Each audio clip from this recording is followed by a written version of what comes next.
top 5-nya di bulan Juli. Kalau klik ini di bulan Mei, ini di bulan April, Maret gitu. Hai guys, balik lagi di channel ini. Hari ini gue bakal ngajak kalian buat belajar salah satu data visualization tool lagi yang populer banget dipakai, yaitu Tableau. Nah, nanti kita akan bikin dashboard sederhana dari Tableau menggunakan data Warmindo ya, kayak yang bisa kita gunakan sebelum-sebelumnya. Kita akan mulai dari pengenalan interface Tableau-nya itu seperti apa, kemudian kita akan bahas gimana sih caranya kita membuat chart sampai akhirnya jadi sebuah dashboard. Oke, jadi kita sekarang langsung lihat aja ke layar kayak gimana. Ini merupakan tampilan utama dari Tableau. Jadi ketika kita baru buka Tableau, kita akan dihadapkan dengan tampilan seperti ini. Nah, kebetulan versi yang aku pakai merupakan versi Tableau Desktop. Cuma teman-teman yang mau belajar, bisa aja ambil yang versi Tableau Public yang merupakan versi gratisnya dari Tableau. Kayak itu udah lebih dari cukup sih sebenarnya untuk latihan. Nah, di sini kita akan dihadapkan dengan tampilan awal untuk melakukan loading dataset. Artinya kita mau ambil datanya dari mana ya. Kebetulan kita akan gunakan file CSV, jadi kita akan pilih yang text file. Nah, filenya ini ada di desktop, yaitu si Warmindo. Kita akan ambil yang transaksi Warmindo yang ini ya. Oke. Ketika udah pilih datasetnya, kita akan masuk ke sini. Ini merupakan tampilan manajemen datanya si Tableau ya. Nanti ketika kita sudah melakukan import data, kita bisa pilih nih tabelnya atau data filenya. Kebetulan kita pakai file ya, kita tinggal drag and drop ke sini kalau belum. Nah, di sini ada kayak tampilan awal nih di sebelah bawah yang isinya sampel data dari dataset yang kita punya. Ini ada beberapa kayak ID, invoice ID, sampai nilai penjualan ya teman-teman ya. Dan di atas ini kalau teman-teman perhatiin ada beberapa icon-icon yang menandakan tipe datanya. Kalau ini kita tahu number whole, ini ada number desimal kalau dia ada komanya ya teman-teman ya. Ada date and time, ada date, ada string, dan ada boolean. String itu teks ya kalau yang mungkin belum paham. Dan boolean itu kalau nilainya cuma true or false, jadi benar atau salah aja. Dan ini juga ada tipe data yang geografik, artinya kalau kita punya nama asid, nama kota, atau latitude dan longitude, dia akan bisa masuk ke kategori geografik. Kebetulan di sini tidak ada, jadi nggak ada ya. Nah, ini juga bisa kita ganti-ganti, teman-teman bisa ganti dari atas sini, atau mau ganti dari bawah sini juga boleh. Ini kayak summary-nya ada apa aja kolomnya. Kalau yang ini udah kayak sama tipe datanya ya. Satu lagi yang penting diketahui adalah di sini. Ini connection-nya live atau extract. Kalau pakai file kecil sih mungkin nggak kerasa. Tapi kalau teman-teman udah kerja di database yang besar gitu ya, aku saranin sih ketika lagi development kita ekstrak dulu sebagian datanya, baru nanti kalau udah siap, udah ready, kita baru bikin dia jadi live. Bedanya apa sih? Kalau live tuh beneran setiap kita mau melakukan sebuah transformasi gitu ya, bikin chart, dia akan langsung panggil datanya dari database, artinya koneksinya live. Kalau misalkan ada perubahan di database, di situ juga akan langsung berubah. Cuman, balik lagi, kalau datanya besar banyak, ya trade-off-nya atau kekurangannya ya jadinya di processing-nya akan lebih lambat. Kalau ekstrak tuh Tableau dia bakal kayak ngambil data dulu, terus kemudian dia simpan dalam database formatnya dia. Kemudian ya udah, kalau nggak salah formatnya hyper, nanti si Tableau akan langsung ngepanggil datanya dari file lokal itu sih, yang udah kita ekstrak terlebih dahulu. Kalau sekarang kita pakai live aja ya, karena datanya juga nggak terlalu besar. Alright, selesai dari sini, ini aku taruh ke kanan ya, ke kiri atas. Nah, ini ada nih step pertama kalau Tableau. Kita bikin dulu chart-chartnya. Jadi konsepnya ini kalau Tableau nih kita punya apa namanya? Kita bikin dulu chart-chart beberapa, baru nanti kita susun jadi sebuah dashboard, atau kita bisa susun jadi sebuah story kayak gitu teman-teman. Tapi kita akan coba bikin dulu ya. Nah, nanti kita akan bikin, nggak usah banyak-banyak, kita bikin 3 aja kayak biasa, yaitu misalnya kita pertama mau bikin tren penjualan gitu kan. Lalu di sini misalnya kita bikin yang kedua top product. Ini aku tulis dulu aja biar enak. Lalu metode pembayaran gitu kan. Jadi aku cuma pengen nunjukin secara umum aja dulu nih Tableau-nya. Mungkin nanti kedepannya ada video-video yang lebih detail. Intinya kita akan coba bikin 3 chart ini, kemudian kita susun jadi dashboard. Right? Lanjut, kita mulai dari ini. Lanjut, kita mulai dari tren penjualan ya. Nah, ketika kita masuk di sheet-nya tren penjualan, kita akan lihat di sebelah kiri ya teman-teman ya. Ini merupakan kolom-kolom yang tadi ada di dataset kita. Jadi ada customer ID dan seterusnya, dan kita juga ada hints terkait tipe datanya kan. Kalau kita ngomongin pertama kita mau bikin tren penjualan nih misalnya. Berarti artinya kita perlu yang namanya nilai penjualannya berapa, kemudian akan dibagi berdasarkan tanggal. Bikin chartnya tuh gampang banget, drag and drop aja kalau pakai Tableau. Kita bisa pilih nilai penjualan dulu. Ini bisa double klik juga sih sebenarnya. Kemudian kita tarik kolomnya berarti tanggal kan, kalau kita mau lihat tren penjualan. Nah, ini teman-teman perhatiin dalam bentuk tahun ya. Kalau ada nilai plusnya nih kita bisa klik, dia akan ngebuka jadi quarter, dia akan ngebuka lagi, dia akan ngebuka lagi. Itu salah satu cara. Bedanya kalau kayak gini, kita akan dapat kayak hierarkinya nih, tanggal 2022 ini kan, sebelah kiri kanan kelihatan ya, kuarternya, bulannya. Cuman kadang kan kita nggak perlu kayak gini ya, kita bisa aja ambil nih, kita buang dulu, atau tadi kita klik minus juga bisa. Kita bisa klik kanan, lalu pilih, misalnya saya mau month yang ini. Nah, jadilah Januari, Februari, sampai Agustus, itu kan di tahun 2022, karena emang datanya di tahun 2022 aja. Selanjutnya, kita juga bisa bikin continuous. Kalau continuous itu nyambung lah ya, sederhananya tanggalnya. Tapi kita bisa mau bikin terpisah, ya bisa bikin jadi discrete sih. Kayak gini. Ini jadi langsung kayak Januari, Februari, dan seterusnya. Kita bisa lebarin di sini kalau mau fit lebarnya, kalau fit atasnya, atau kalau mau semuanya di fit dalam bentuk chart ya boleh aja. Nah, misalnya ini kan kita pakai garis ya. Ternyata kita nggak pengen pakai garis, kita pengen pakai bar. Kalau ini udah ke setup, kita tinggal menuju ke sini, tinggal ganti-ganti aja. Bar area misal, atau square. Square tuh kotak-kotak ya. Karena trennya gini jadi kayak scatter plot aja. Cuman, kita bisa pakai bar aja, by the way, di sini. Cara lain, di sini ada show me yang bisa diganti-ganti. Kalau kalian mau menyesuaikan, misalnya mau dalam bentuk tabel, atau mau dalam bentuk, bar kayak gini tadi ya. Tapi jadi kolom ya, dan lain-lain. Kalau nggak jadi ya undo aja lah ya, kita balikin ke sini dulu. Nah, terus mungkin kalau kita udah jadi nih chartnya, kita mau melakukan kita mau buat chartnya lebih menarik gitu kan. Kita ada settingnya di sini nih, ada marksnya di sini. Di sini kita bisa setup warnanya, misalnya kita mau warna apa, mau warnanya lebih tua atau yang ini gitu. Misalnya bisa opacity itu transparansi ya. Misalnya mau dikasih border apa enggak, kita misalnya mau kasih border hitam, itu bisa juga, atau otomatis atau nggak usah juga nggak apa-apa gitu kan. Itu di color. Kalau ukurannya bisa di size, digede, dikecilin gitu ya, ramping, gendut gitu kan. Lalu kalau mau dikasih label, kita bisa show mark label, dia otomatis nampilin angkanya sih. Atau kalau mau ditambahin, misalnya bulannya kita mau taruh di sini, ini kita bisa tarik month ke label. Tapi karena kita nggak pengen ngilangin yang ada di kolom, kita pencet kontrol. Nah, Januari kan akhirnya kan, sama kasih label lagi bisa, double labelnya, itu bisa. Cuman nggak usah lah ya, kita yang biasa aja, number aja. Nah, ketika kita udah punya number, ya ini udah nggak perlu lagi kan, kita bisa hilangin, caranya ada show header ini dibuang. Udah jadi deh. Misalnya lagi, apalagi nih, misalnya kita mau, ketika di hover gini ada keterangan bulan sama nilai penjualan kan. Misalnya kita mau nambahin keterangan yang lain juga bisa, atau kita mau custom tinggal klik tooltipnya. Ini kita ganti, misalnya mau dibikin bahasa Indo gitu, bulan gitu kan. Sini nilai penjualan, kita bisa oke aja. Nah, berubah ya si bulan dan nilai penjualan. Bukan bulannya, teksnya jadi bulan dari yang tadi tanggal transaksikan. Kita bisa kayak gitu. Terus kalau misalkan kita mau custom lagi nih, ini ada background grid-nya, kita nggak mau, kita tinggal klik kanan. Bisa di format di sini. Nah, ini ada pilihannya di sini nih, format sebelah kiri nih. Ada format teksnya. Kalau teksnya kurang besar, misalnya kita mau gedein jadi 22, misal gitu kan. Atau mau jadi 14 aja deh. Terus kalau misalkan mau ada ini grid line tadi, ini kan kita mau buang ya bisa, kita nonin aja, hilangkan yang belakangnya. Warnanya kayaknya kita bikin agak ngejreng deh, misal. Nah, kalau ini misalkan nggak ada yang cocok, kita bisa more color lagi. Nanti ada si color barnya nih. Nah, ini mau dibikin lebih tua lagi, misalnya birunya lebih ke sini gitu kan, misalnya. Oke, ya udah dia akan berubah, tapi terlalu tajam lah ya. Kita pakai hijau aja deh, hijau, nggak apa-apa. Nah, udah semua customnya sih sebenarnya di sini macam-macam tuh. Kita bisa pilih-pilih aja. Gini doang kan, kalau bikin tren transaksi lebih mudah. Misalnya satu lagi deh, kadang ada orang yang suka ada garisnya gitu kan. Kita bisa tambahin lagi di sini sum penjualan.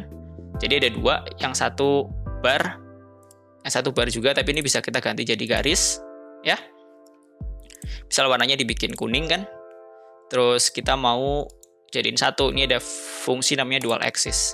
Nah, tapi jangan lupa ini harus di sini kali. Ini harus di synchronize biar X sama Y-nya sama. Oh, udah deh. Tapi yang satu kita bisa buang labelnya lah ya. Nah, ini tadi bisa dihilangin lagi kan. Header-nya bisa kita eliminasi kalau kita nggak butuh. Nih, terus jadi deh untuk tren transaksi, tren penjualan. Nextnya kita misalnya mau bikin top product nih. Berarti kita mau lihat dari masing-masing data source ini. Dari masing-masing data source ini, produk apa sih yang paling laku kan? Ini kita punya Indomie dan teman-temannya. Kemudian berapa sih dia penjualannya paling laku gitu ya. Berarti kita panggil sih nama produk di sini. Kita taruh di row deh boleh ya, Indomie dan lain-lain.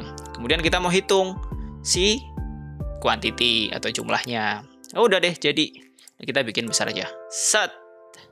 Nah, ini kuantitinya kan, udah berapa kan? Kayak tadi misalnya kita mau tampilin angkanya boleh. Cuman, biasanya kalau kita mau lihat top produk, enaknya kita urutin dari yang besar sampai yang kecil kan? Ya, kita bisa lakuin itu juga di sini. Nih, kalau teman-teman perhatiin ada tombol kecil buat ngurutin. Nah, jadi deh udah sesuai urutan. Misalnya lagi, kita nggak mau semua, kita mau top 5 aja gitu. Kita bisa klik kanan. Kemudian, di sini kita bisa klik kanan, filter, ambil aja nih top 5 gitu kan, biar nggak semua lah ya. Dah, jadi ini dia top 5 penjualan kita. Ada rasa soto Betawi, limau kuit, dan kari ayam gitu. Gampang kan? Gampang banget nih Teh Blue sebenarnya, drag and drop doang. Ini kita matiin deh. Set. Warnanya samain kayak tadi ya, hijau-hijau gitu kan. Headingnya kita buang juga misalnya format grid line-nya. Dah. Nah, misalnya ini kalau kita mau kasih zero line sini tebel-tebel ya boleh nih kita kasih. Ini terus kita tebelin nih, kalau teman-teman perhatiin kasih warna hitam. Dah. Jadi kayak lebih tegas di bagian sini. Kalau mau ditebelin lagi ya boleh. Ganti yang paling tebel kayak gini. Sip, mantap lah ya. Nah, tinggal satu lagi nih metode pembayaran. Nah, metode pembayaran ini aku bakal coba pakai yang namanya pie chart. Ya kan, metode pembayaran kan ada QRIS, cash, sama ya ini macam-macam lah ya, Shopify dan lain-lain. Kayaknya kita kalau pakai pie chart kayak terlalu ini. Mungkin nggak metode pembayaran ya, kita ganti deh. Kita ganti jadi metode pembelian aja. Yang dine-in atau delivery kan, karena dia nggak terlalu signifikan jumlah kategorinya. Oke, kita bisa panggil berarti. Nah, untuk bikin pie chart kita bisa pakai yang ini, kita manfaatin. Teman-teman lihat ya, perlu ada satu dimensi dan satu atau dua measure atau pengukuran. Berarti kita pilih aja nih di sini nih, cara lain bikin chartnya. Kita mau tadi jenis pesanan sama apanya? Sama misalnya ini, sama misalnya nilai penjualan lah ya. Berapa sih paling banyak tuh pesanannya di dine-in atau di tadi apa satunya delivery gitu. Nah, udah, ini kalau udah kita klik pakai kontrol tadi ditahan jangan lupa. Nanti tinggal klik ininya doang. Set, jadi deh langsung. Pie chartnya ini tinggal kita gedein. Tinggal kita kasih label misalnya gitu kan. Ini nilai penjualannya. Kita bisa tambahin perhitungannya. Misalnya ini kan nilainya ya. Kadang kita mau proporsinya misal. Ini measure-nya ya, namanya kita ganti jadi quick table, jadi percent of total. Nah, maksud tahu nih, ini 47%, ini 52%. Kalau misalnya mau ada nilainya juga ya kita tambahin lagi nilai penjualan di si label, ya kan? Ini kemudian kita ganti tapi ininya kita buang. Oke. Ini tadi harus ditambah di label juga. Nah, jadi dua-duanya muncul. 4 sekian sama 52% ya. Ini 4,3, ini 47% dari total. Sederhana banget kan? Ini tinggal kalau mau warnanya diganti, misalnya yang delivery kita pakai warna hijau, yang dine-in misalnya orange gitu. Masuk nggak sih? Masuk lah ya. Nggak terlalu kontras, tapi anyway, nggak apa-apa. Udah, jadi 3 chart tren penjualan, top produk, sama metode pembelian. Sekarang saatnya kita bikin yang namanya dashboard.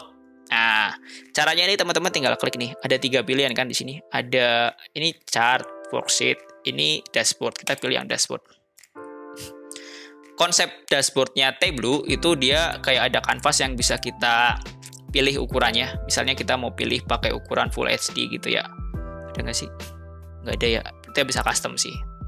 Sini misalnya mau apa, buat layar monitor gitu kan 1920 misalnya 1080 misalnya aja, kita bisa bikin Full HD atau ya sesuai dengan kebutuhan teman-teman ya. Nah nanti kita di sini tuh kayak menyusun gitu loh teman-teman, menyusun ininya, menyusun apa namanya, si chart-chart yang udah kita bikin. Jadi kita akan susun chart-chartnya supaya bisa dipakai. Nah ini tadi kita udah punya ya, 3 chart yang kita punya akan muncul di sebelah sini. Dan sederhananya sih kita tinggal tarik-tarik doang, taruh, terus taruh lagi di bawah sini, taruh lagi di sini. Ini kan kayak clock ya. Ada kayak apa ya, snapnya gitu teman-teman, yang bisa kita manfaatin di sini. Tapi kan nggak rapi. Misalnya kita mau bikin yang agak rapi lah, kita ulangi di sini, taruh bawah. Misalnya kita mau bikin yang agak rapi, jadi kita mulai dari bikin judul dulu ya. Pertama di atas kita mau judul nih, jadi kita bisa kasih teks. Nah ini ada pilihan sih, mau yang tile tuh tadi yang dia akan snap atau mau yang floating. Kalau floating tuh dia beneran kayak bebas merdeka sesuai dengan keinginan kita. Misalnya ini tadi kita mau namain apa, dashboard penjualan Warmindo gitu kan. Kita bikin agak besar ya karena judul misalnya 28 gitu. Waduh belum dipilih lagi, kita bold, kita okein. Nah udah, jadi kita bisa susun di sini misalnya ini kan, kita bisa susun di sini. Terus misalnya kita mau kasih framing di belakang, kita kasih blank aja di belakang sini, tapi nanti yang blank ini di layout ini kita bisa ganti nih backgroundnya apa, teman. Backgroundnya misalnya mau kasih warna biru gitu ya. Ini kita bisa tarik bebas kan, kita bisa taruh di belakang sini misalnya tadi. Nih kita bisa mau taruh di sini kan misalnya aja. Ini kita bisa ganti dia dengan gambar juga sih, kalau teman-teman suka sama visual gitu kan, bisa gambar dulu terus diimport ke sini buat nyusun desainnya. Nah ini kan tutup nih, ini tinggal di sebelah kiri bawah ya, di sebelah kiri bawah ini teman-teman tinggal turunin aja, jadi kayak urutan gitu loh. Nah bentar. Jadi di sini tadi mana teksnya, ini ya teksnya ya, teksnya itu kita taruh di atas kayaknya. Nah, ya teman-teman kan, kebalik tadi saya, sorry. Ini kita balikin lagi ke sini, ke atas tadi. Bisa pakai ini sih, keyboard juga kalau mau kanan kiri atas bawah biar sesuai urutan lah. Terus kita tinggal tarik yang ini, taruh di sini misalnya. Warnanya bisa kita gantikan. Tadi kalau biru ya kita kasih kontrasnya jadi putih misal. Gitu, ya. Oh atau jangan biru deh, tadi kita pakai hijau tiba-tiba ada warna biru ya nggak asik juga. Kita kasih hijau aja deh. Ini dulu nggak apa-apa, nanti kita benerin lagi. Oke. Nah next tinggal kita tarik-tarik aja nih tadi nih tren penjualan nih. Nah tren penjualannya misalnya mau ditaruh di sini ya kan. Panjangin nih. Set gitu. Terus misalnya si top produknya kita masukin di bawah. Ini kan. Nah, misalnya lagi tadi metode pembeliannya kita taruh di sebelah sini. Ini bisa kita buangin kalau nggak perlu. Kalau mau dikasih legend nanti bisa kita tampilin lagi. Nah, ini salah satu metode ya. Kalau yang pakai floating, jadi kayak kita bisa susun semau kita lah si chart dan dashboardnya gitu. Ini misalnya kita ganti, tadi kita mau tampilin legendnya ya, color. Nah, nih, ini kita taruh di sini misalnya biar kelihatan jelas kan. Nah, ini pun kalau misalkan mau dikasih border gitu bisa teman-teman, kasih border warna hitam gitu biar lebih rapi misalnya. Nih, terus kita taruh sini gitu kan. Ini juga tadi kita kasih border ya, biar rapi kan. Nah, gini deh, ini tren penjualan judulnya kalau mau diupdate bisa dibesarin misalnya jadi berapa? 20 lah misalnya, kita bold juga. Tren penjualan ini misalnya juga tadi kita bikin jadi 20. Tuh, ini juga bisa nih.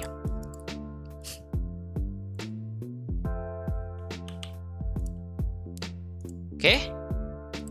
Sebenarnya udah jadi nih dashboardnya nih. Ya kan? Ini warnanya kita ganti dulu ya. Ini kita more color, tapi kita ambil warnanya sesuai sama ini aja. Biar seirama lah. Alright. Jadi sudah sebuah dashboard penjualan gitu kan, teman-teman kan? Nah, misalnya satu lagi misalnya kita mau filter, kita mau gunain chart ini sebagai filter, bisa. kalau ini kan kita lihat semuanya nih. Misalnya kita punya pertanyaan, top produknya di bulan Juli gitu. Ketika kita lihat Juli ini paling tinggi. Nah, ini kita bisa manfaatin si link ini nih, use as filter, ya kan? Jadi di sini, ini kurang turun. Tuh, ini kurang naik deh, biar lebih ada white space di bawah.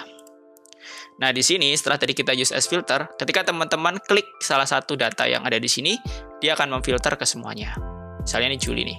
Nah, kalau kita lagi klik ini berarti ini top 5-nya di bulan Juli. Kalau klik ini di bulan Mei, ini di bulan April, Maret gitu. Ini juga kelihatan ya berubah ya. Nah, jadi kayak gitu tuh caranya kita bisa bikin dashboard di Tableau. Jadi kalau boleh di summary, tadi kita mulai dari import datasetnya dulu. Kemudian kita bikin chart-chart yang kita butuhin, baru kemudian kita susun chart yang udah kita bikin jadi sebuah dashboard. Gampang kan? Dan itu kayak drag and drop dan gak lama buat kita belajarnya. So, jadi gini dulu untuk video hari ini. Kalau kalian ngerasa videonya bermanfaat, jangan lupa untuk klik like dan share ke teman-teman kalian, biar mereka juga bisa ikut belajar. Nah, kalau kalian ada masukan, jangan lupa untuk tulis di kolom komentar juga ya. Buat kalian yang belum subscribe, juga jangan lupa subscribe biar gak ketinggalan update-updateku yang lainnya. Bye!